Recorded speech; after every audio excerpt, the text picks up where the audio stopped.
Se presentó en la puerta de mi departamento a las 11:30 de la noche un martes, el rímel corrido por las mejillas como pintura de guerra, su vientre de embarazada tensando un vestido de diseñador arrugado que reconocí de sus publicaciones en Instagram. La luz del porche dibujaba sombras duras sobre su cara mientras apretaba su teléfono con manos temblorosas, probablemente recién salida de otra pelea con quienquiera que por fin la hubiera descubierto. Por favor, susurró, la palabra colgando entre nosotras como una oración que no estaba segura de querer conceder. Después de todo lo que me había hecho, después de años de traiciones y humillaciones, ¿ahora quería mi ayuda? Déjame contarte cómo llegamos hasta aquí.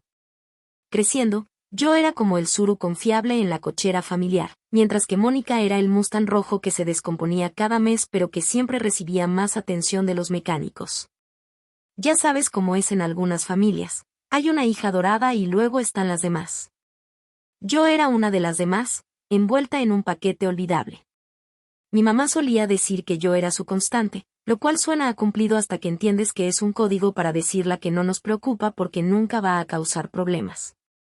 Mónica, 3 años menor y con esa belleza sin esfuerzo que hace que la gente voltee en la calle, era la que recibía las llamadas preocupadas, las transferencias de emergencia, y las interminables segundas oportunidades. Recuerdo que a los 14 años ahorré durante meses de mi trabajo de medio tiempo en una librería del centro para comprar un vestido vintage hermoso para el baile de otoño. Estaba colgado en mi closet, con la etiqueta todavía puesta, cuando Mónica decidió que simplemente tenía que usarlo para una fiesta a la que la invitaron a último minuto. Cuando llegué a casa ese viernes, el vestido ya no estaba. ¿La explicación de mi mamá? Ella lo necesitaba más que tú, mi amor. Además, tú puedes conseguir otro vestido. Pero eso no fue lo peor. Lo peor fue enterarme después que Mónica le había dicho a todos en la fiesta que el vestido era un regalo de su novio, el mismo que llevaba semanas coqueteándome antes de que ella llegara con su sonrisa perfecta y esa risa que hacía que los chicos olvidaran sus propios nombres. Ese fue el patrón de nuestra relación. Yo trabajaba por algo, lograba algo, construía algo, y Mónica encontraba la manera de robarse el crédito, el foco, o simplemente arrebatármelo por completo. Cuando entré al cuadro de honor, ella tuvo una crisis que absorbió toda la atención de mis papás. Cuando fui aceptada en mi universidad soñada, ella anunció un drama amoroso que dominó cada conversación familiar por semanas. El problema de ser la constante es que la gente empieza a asumir que vas a absorber el caos a tu alrededor. Que vas a ser comprensiva, la que siempre pone la otra mejilla, la que se hace a un lado para que los temperamentos más dramáticos tengan el centro del escenario. Y durante años, eso fue exactamente lo que hice. Fui a la universidad, estudié mucho, me gradué con honores, mientras Mónica abandonaba 3 escuelas diferentes para encontrarse a sí misma. Conseguí mi primer trabajo en una firma de marketing digital, trabajaba hasta tarde y los fines de semana, ascendiendo poco a poco en la escalera corporativa, mientras ella brincaba entre trabajos de modelo y negocios fallidos que mi papá siempre parecía feliz de financiar. Conocí a Daniel en un congreso en Guadalajara. Él presentaba sobre tendencias en marketing digital, y yo quedé cautivada no solo por su dominio del tema, sino porque me escuchó de verdad cuando compartí mis ideas durante la sesión de preguntas. Me escuchó, no como la hija o la hermana de alguien, sino como una profesional con ideas que valía la pena considerar. Salimos durante 2 años antes de que me propusiera matrimonio, y por primera vez en mi vida, sentí que era la protagonista de mi propia historia. Daniel veía mi valor de una forma que mi familia jamás lo había hecho. Impulsaba mis ambiciones, celebraba mis logros, y me hacía sentir que merecía ocupar un espacio en el mundo. Pero la planeación de la boda, ahí es cuando las viejas dinámicas familiares volvieron con fuerza. Mónica acababa de terminar otra relación y pasaba por lo que mi mamá diplomáticamente llamaba un momento complicado. De pronto, cada decisión sobre mi boda giraba en torno a cómo afectaría el frágil estado emocional de Mónica. La fecha era muy cercana al aniversario de su ruptura. El lugar que elegimos fue donde tuvo su primera cita con su ex. Incluso los vestidos para las damas de honor eran supuestamente insensibles porque el color le recordaba algo doloroso. ¿No puedes ser más considerada?, me preguntó mi mamá durante una conversación agotadora sobre el acomodo de las mesas. Ella está sufriendo mucho. Pero esta vez me mantuve firme. Por primera vez en mi vida, me negué a hacerme chiquita para dejar espacio al drama de Mónica. La boda fue hermosa, Daniel y yo fuimos felices, y pensé que tal vez, por fin, había roto con el ciclo de siempre poner las necesidades de los demás por encima de las mías. Compramos una casa en una colonia tranquila al sur de Ciudad de México, cerca de Coyoacán. Daniel fue ascendido a director en su firma, y yo lancé mi propia consultoría. La vida era buena. Mejor que buena, era mía. Durante 3 años de verdadera paz, mantuve lo que los terapeutas llaman límites saludables con mi familia. Mandaba tarjetas de cumpleaños, asistía a las fiestas importantes, pero no me metía en las llamadas semanales de crisis ni en las juntas familiares de emergencia que siempre giraban en torno a lo que Mónica había hecho esta vez. Me enteraba por mi mamá que Mónica se había mudado con un tal Marcos, que trabajaba como mesera en un restaurante elegante en la Roma, que tomaba clases de formación como instructora de yoga. Todo sonaba sorprendentemente estable para Mónica, y lo admito, sentí un pequeño rayo de optimismo de que tal vez, solo tal vez, había madurado. Debía haberlo sabido mejor. El mensaje anónimo llegó un jueves por la tarde mientras estaba en una junta con un cliente. Solo un número desconocido y una frase que me congeló la sangre: revisa el teléfono de tu esposo. Hotel Alameda. Habitación 412. Cada martes desde hace 6 meses. Mis manos temblaban mientras veía esa pantalla. La parte racional de mi cerebro insistía en que debía ser spam, alguien queriendo hacer daño, o tal vez un error. Pero algo muy profundo, esa intuición que las mujeres aprenden a confiar cuando el mundo se vuelve peligroso de repente, me decía que esto no era casualidad. Esperé hasta que Daniel se metió a bañar esa noche, y entonces hice algo que nunca imaginé hacer. Revisé su teléfono. Ahí estaban los mensajes. Meses de ellos. Dulces, coquetos, cada vez más íntimos. Fotos que quisiera no haber visto. Planes para verse los martes que coincidían perfectamente con los almuerzos con clientes que supuestamente tenía, esas reuniones con el equipo de seguros del Bajío, la cuenta que, según él, llevaba meses cultivando. Pero lo que me rompió el mundo fue el nombre en los contactos: M. Corazón Rojo. No cualquier M. Era el número de mi hermana. Lo había visto 1000 veces en los chats familiares. Me senté en el piso del baño, leyendo meses de traición mientras el agua de la regadera corría, sintiendo que veía cómo se deshacía mi vida en cámara lenta. Los mensajes mostraban que todo había empezado inocentemente: Daniel contactándola para organizar una sorpresa por mi cumpleaños, Mónica ofreciendo ayudar con los preparativos. Pero en algún punto esas conversaciones pasaron de ser coordinación familiar a bromas privadas, luego a cafés, luego a algo que destruyó todo lo que creía saber de mi matrimonio. 3 semanas después llegó la noticia del embarazo, no en una conversación sincera o una junta familiar, sino en otro mensaje anónimo: pregúntale a M por su cita médica de ayer. Cuando confronté a Daniel, ni siquiera intentó negarlo. Solo se sentó en la mesa de la cocina, con la cabeza entre las manos, y dijo: nunca quise que esto pasara. Como si la intención disminuyera el impacto de la bomba que había puesto en medio de nuestra vida. ¿Cuánto tiempo?, pregunté, con una voz que no reconocía. 8 meses, susurró. 8 meses. Mientras yo construía mi empresa, hablábamos de tener hijos, planeábamos vacaciones. Él formaba otra familia con mi hermana. El enfrentamiento con Mónica fue todo lo que imaginas y peor. Lloró, pidió perdón, juró que todo simplemente pasó, como si las infidelidades fueran fenómenos naturales. Me suplicó que entendiera, que la perdonara, que recordara que éramos hermanas, y que las hermanas se perdonan todo.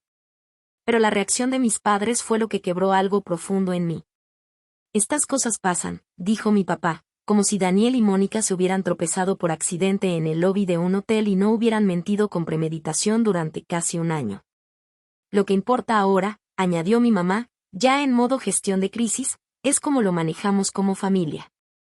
¿Y lo que yo necesito?, pregunté, genuinamente. Quería saber. El silencio que siguió me dijo todo.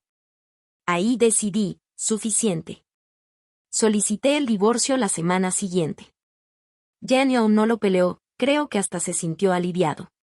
Vendí la casa, tomé mi mitad de todo y me mudé a un loft en la Condesa, con vista a los edificios antiguos y a los árboles. Me lancé de lleno a mi consultora, con una intensidad que solo pueden hacer cuando ya no tienes nada que perder. ¿Y sabes qué? Resultó que era buena en esto. En 6 meses había duplicado mi cartera de clientes. En un año contraté a 2 empleadas y empecé a rechazar proyectos porque ya no podía con todo. El éxito atrae más éxito, y pronto me volví la consultora de referencia para empresas que querían revolucionar sus estrategias digitales. También empecé terapia, no porque me estuviera desmoronando, sino porque quería entender cómo permití volverme invisible dentro de mi propia familia. La doctora Vargas me ayudó a ver los patrones que había aceptado como normales, las formas en que me habían condicionado para achicarme y dejar espacio a los egos y emociones de los demás. Pasaste tantos años siendo un personaje secundario en las historias de los demás, me dijo una vez, que olvidaste que puedes ser la protagonista de la tuya. Mientras tanto, el cuento de hadas entre Daniel y Mónica se desmoronó. Resultó que las relaciones construidas sobre mentiras no tienen una base muy sólida. ¿Quién lo hubiera imaginado? Daniel perdió su trabajo 8 meses después del divorcio, algo sobre reportes de gastos falsos. Supe por conocidos que usaba dinero de la empresa para pagar sus encuentros en el hotel con Mónica. La cuenta de seguros del Bajío, esa que cultivaba, nunca existió. Mónica tuvo una hija y la llamó Sophie. Por un momento pensé que la maternidad la cambiaría. Pero en semanas, ya estaba en lo mismo, llamando a mi mamá a todas horas, pidiendo que le cuidaran a la bebé, generando caos en donde estuviera. Daniel, hundido financieramente, empezó a resentir los pagos de manutención y la responsabilidad de ser papá. Primero empezó a faltar a las visitas. Luego dejó de aparecer por completo. Lo último que supe es que se mudó a otro estado para empezar de nuevo, dejando a Mónica sola con la bebé. Me gustaría decir que sentí satisfacción viendo cómo todo colapsaba, pero en realidad solo sentí tristeza. Tristeza por el tiempo perdido, por la energía que regalé, por los años en los que permití que la disfunción de otros definiera mi valor. Pero aprendí algo poderoso: la mejor venganza no es arruinar la vida de otros. Es construir una vida tan plena que su opinión se vuelva irrelevante. Mi empresa seguía creciendo. Contraté a más personas, me expandí a otros estados, eventualmente abrí una segunda oficina en Monterrey. Viajaba por trabajo, hablaba en conferencias, y empecé a aparecer citada en revistas especializadas como experta en transformación digital. También volví a salir con hombres, con cautela, con cuidado, pero con una apertura que nunca había sentido antes. Descubrí la diferencia entre los que querían poseerme y los que querían caminar a mi lado. Descubrí que tenía preferencias, límites, cosas que antes nunca me había permitido pensar que podía exigir. 3 años después del divorcio, estaba en mi oficina con vista al skyline de la ciudad cuando mi asistente me pasó una llamada urgente de mi papá.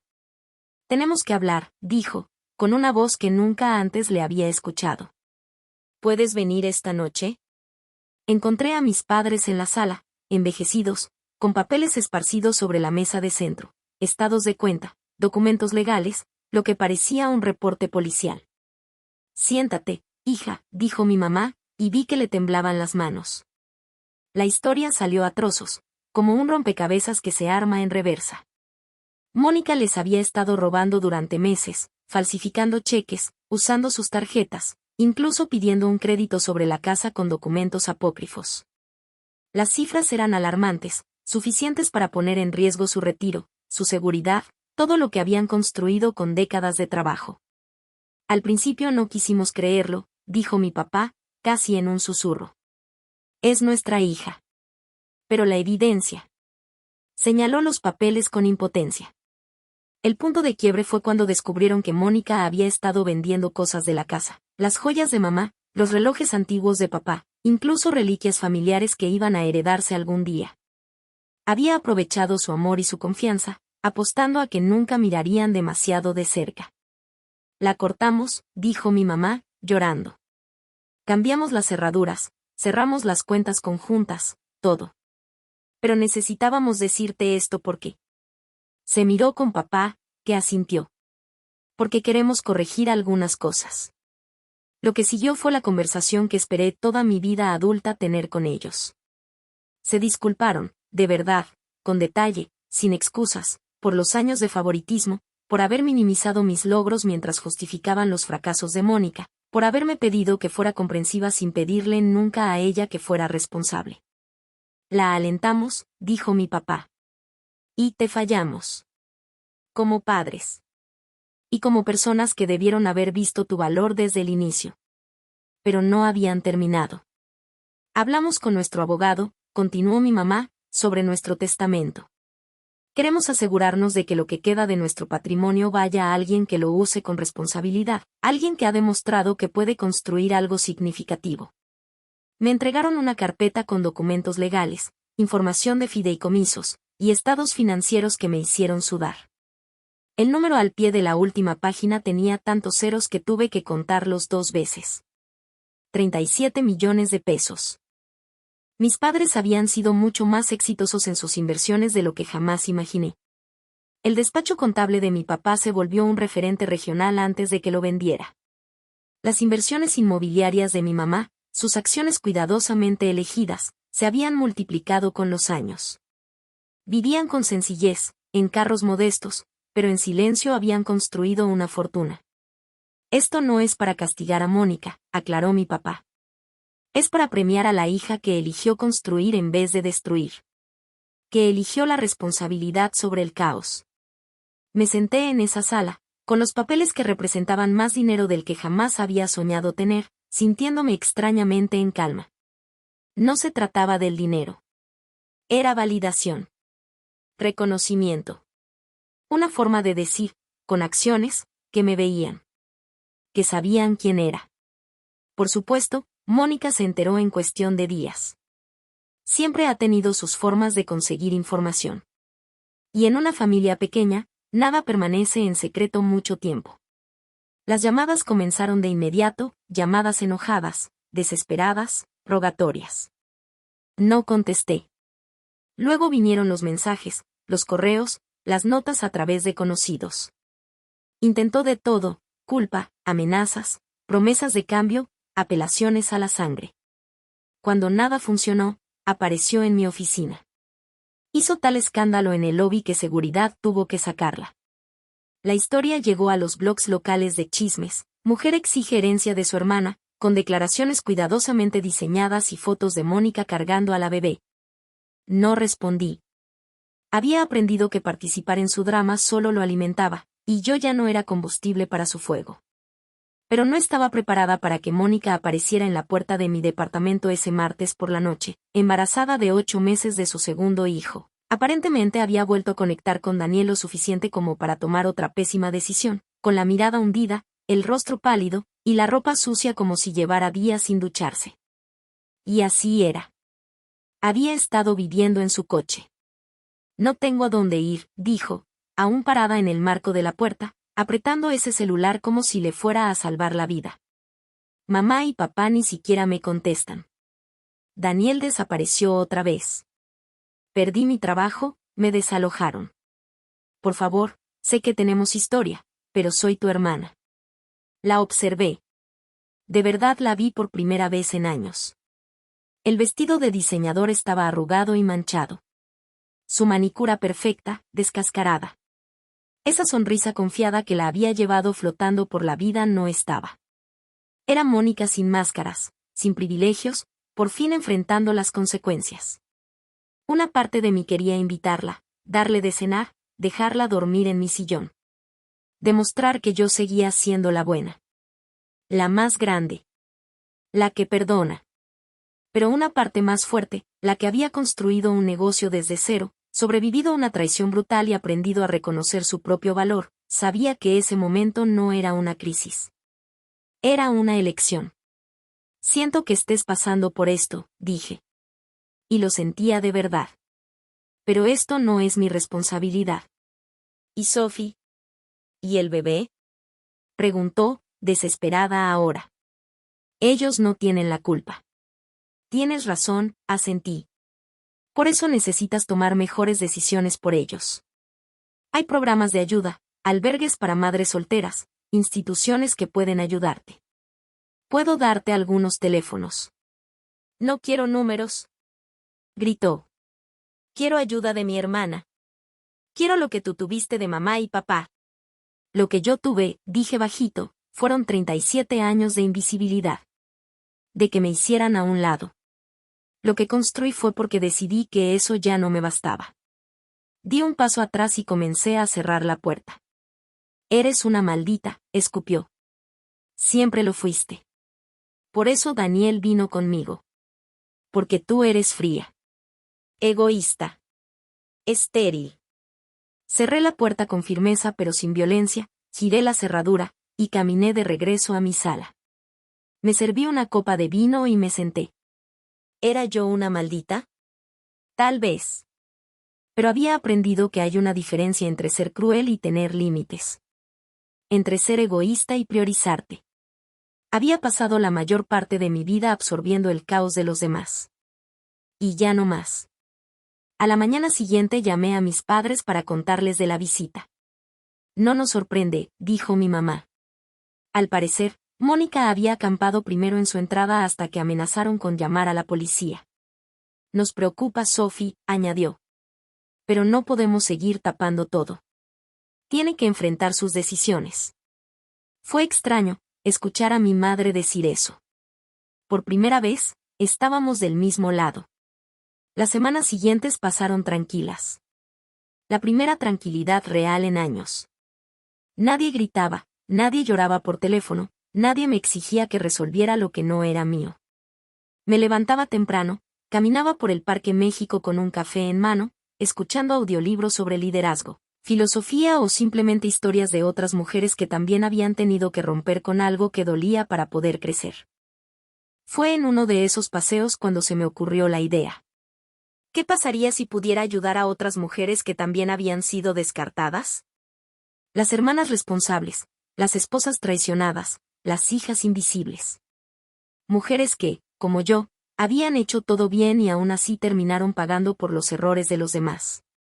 Así nació el proyecto Línea Propia, una organización sin fines de lucro dedicada a ofrecer becas, mentorías y redes de apoyo para mujeres que estaban reconstruyéndose desde las ruinas.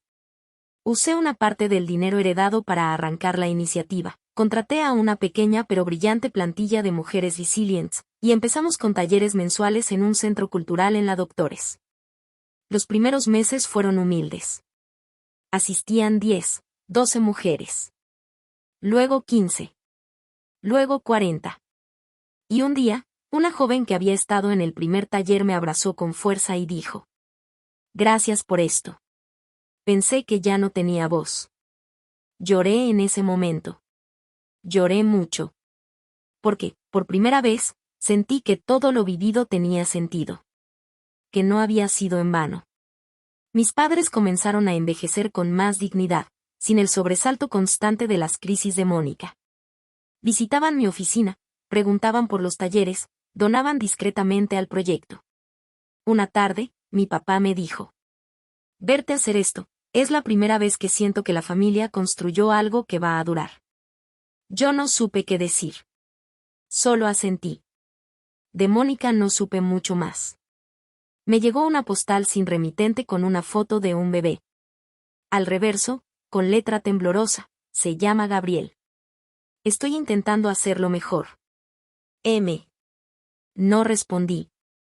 No porque no me importara, sino porque había aprendido que a veces, el verdadero amor es no intervenir. El tiempo siguió su curso. Un día, mientras hablaba en un foro sobre emprendimiento femenino en la UNAM, me di cuenta de que ya no temblaba al mencionar mi historia. Que ya no me dolía nombrar lo que me pasó. Que ahora hablaba desde un lugar de raíz, no de herida. Y ahí lo supe, lo había logrado. No como una venganza. No como un trofeo. Sino como una existencia completa. La mía. Un sábado por la mañana, mientras preparaba café en mi cocina con vista al ajusco, me llamó Teresa, una de las abogadas del proyecto Línea Propia. Sonaba agitada. ¿Tienes un minuto?, dijo. Acaba de llegar alguien a la oficina. Dice que es tu hermana. Está con una niña y un bebé. Insiste en hablar contigo. Sentí ese antiguo nudo en el estómago, el que pensaba que ya había dejado atrás. Me tomé un segundo antes de contestar. Dile que estoy fuera. Y que si necesita servicios legales o de apoyo, puede inscribirse al programa como cualquier otra persona. Eso le dije, suspiró Teresa. Dijo que vendría todos los días si es necesario. Que tú le debes una conversación. No le debo nada, dije. Y colgué. Esa tarde, por primera vez en mucho tiempo, volví a terapia. ¿Por qué te duele tanto, si ya la superaste? Preguntó la doctora Vargas. Porque sigues siendo mi hermana, respondí. Y porque a veces me sorprendo queriendo que, solo una vez, me pida perdón de verdad. No para manipularme. No para conseguir algo. Solo para reconocer lo que fue. ¿Y si nunca lo hace? Preguntó. La miré. Me tomó un momento, pero lo supe. Entonces igual estaré bien. Al día siguiente, Mónica no se presentó. Ni al siguiente. Ni al otro. Un mes después, recibimos una solicitud a través del portal del programa. No llevaba su nombre, pero el tono era inconfundible. Hago esto porque no me queda otra. Pero también porque estoy cansada. Porque quiero ser distinta. Por mis hijos. Y porque tal vez, aunque no lo merezca, quiero volver a ser alguien que tú puedas respetar. La remití al equipo de evaluación, sin interferir. No hubo trato especial. No hubo privilegios. 3 semanas después, fue aceptada en el programa. Ingresó al grupo de mamás solteras, asistió a talleres de inteligencia emocional y gestión financiera. Teresa me decía que no hablaba mucho, pero que tomaba notas como si su vida dependiera de ello. Quizá lo hacía. Yo no la veía. Mantuve mi distancia. Pero una mañana, al llegar a la oficina temprano, encontré una carta en mi escritorio. Escrita a mano. Con una caligrafía que conocía desde niña. Sophie. Gracias. Por no salvarme. Por dejarme caer. Por no tratarme como especial. Y por enseñarme, aunque no querías, cómo se construye algo desde cero. No sé si algún día seré como tú. Pero si mis hijos crecen con una pizca de tu fuerza, ya habré hecho algo bien. Perdón. Te quiero, aunque no sepas qué hacer con eso. M. Me tomó varios minutos levantarme de esa silla. No lloré. Pero respiré hondo. Muy hondo. Como si el aire, al fin, fuera mío. Un año después, Línea Propia recibió un premio nacional como una de las iniciativas sociales más influyentes del país. Me invitaron a recibirlo en el Senado. Llevé un vestido azul claro, discreto pero elegante. Mis padres estaban en la audiencia, sentados juntos, tomados de la mano como no los había visto en años. Cuando dijeron mi nombre, me aplaudieron de pie. Y en especial, dijo la presentadora, por demostrar que la resiliencia no solo reconstruye vidas, sino que también transforma generaciones. Subí al estrado. Sentí que mis piernas temblaban un poco, pero mi voz no. Había hablado muchas veces en público. Pero esa vez fue diferente. No soy una sobreviviente, dije. Soy una arquitecta. Porque no basta con salir de las ruinas. Hay que decidir qué se construye después. ¿Y con quién? Tras el evento, recibí muchos abrazos, flores, incluso propuestas de alianzas. Pero la que más me tocó fue una pequeña nota, doblada y deslizada en mi bolso por una mano que no vi. Gabriel ya empieza a decir palabras. Su favorita es Luz. Sophie está aprendiendo a leer.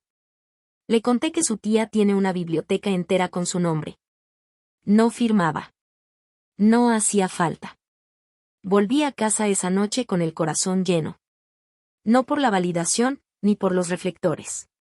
Sino por el silencio. Ese tipo de silencio que llega cuando ya no hay batallas internas que pelear. En mi terraza, con una copa de vino tinto, miré las luces lejanas de la ciudad. Pensé en todo lo que había perdido, sí, pero también en todo lo que había ganado. Autonomía. Dignidad. Propósito. Nombre propio. Mónica y yo no volvimos a vivir como hermanas. No lo necesitábamos. Pero a veces me llegaban fotos. Dibujos de sus hijos. Cartas breves. Nada invasivo. Solo señales de que, en su forma rota, ella también estaba reconstruyendo. Y yo ya no era la hermana de nadie. Era Sofía. Fundadora. Amiga. Mujer completa.